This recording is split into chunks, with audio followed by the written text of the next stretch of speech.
శాసనసభ ప్రారంభమైంది కాబట్టి అమరవీరులకు తెలంగాణ రాష్ట్ర సాధన కోసం జరిగిన ఉద్యమ ప్రస్థానంలో అన్నిటికంటే విలువైనటువంటి వెలగట్టలేనటువంటి తమ జీవితాలని బలిపెట్టిన వాళ్ళని మించిన వాళ్ళు ఇంకెవరు ఉండరు అధ్యక్ష. సాక్రిఫైస్లో కూడా త్యాగంలో కూడా అది హయ్యెస్ట్ అధ్యక్ష. దాన్ని మించిన త్యాగం ఇంక ఉండదు.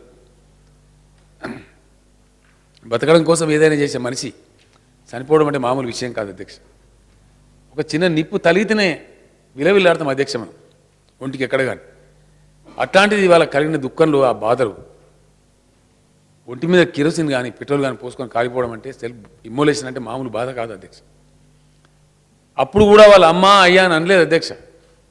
జై తెలంగాణ అన్నారు అధ్యక్ష. పిడికిలు బీచ్ నిమ్స్లో శ్రీకాంతాచారి యొక్క ఆ బర్నుడు ఫోటోలు చూసి అధ్యక్ష నేను నిమ్స్లో ఉన్న జైల్లో పోలీస్ అధికారుల దాంట్లో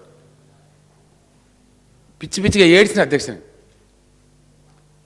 నేను లేచిపోతా అంటే కూడా నన్ను నిర్బంధంలో ఉంచిన అధికారులు నాకు పర్మిషన్ ఇవ్వలేదు అధ్యక్ష. నాతో పాటు జైల్లో ఉన్నటువంటి నాయన నరసింహారెడ్డి గారు, కెప్టెన్ లక్ష్మీకాంతరావు గారు వస్తుంటే వారికి ఫోన్ చేసి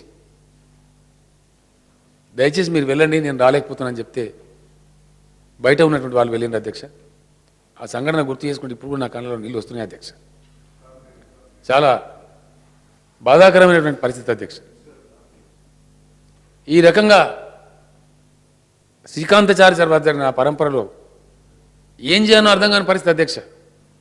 నిన్ననే ఆంధ్ర మీడియా గురించి మనం మాట్లాడుకున్నాం. బతిమాలిన అధ్యక్ష ఒక్కొక్క మీడియాను ఒక్కొక్కరిని పిలిచి రిక్వెస్ట్ చేసినాం అధ్యక్ష. వాళ్ళ స్టూడియోకి పోయి కూడా రిక్వెస్ట్ చేసినాం. దయచేసి ప్లీజ్ ఎక్స్ట్రీమ్ వార్తలు అగాధం వార్తలు సృష్టించకండి, పిల్లలు చస్తున్నారు, తట్టుకోలేక చస్తున్నారు అంటే కూడా వినలేదు అధ్యక్ష. మన్నించారు మా అభ్యర్థన.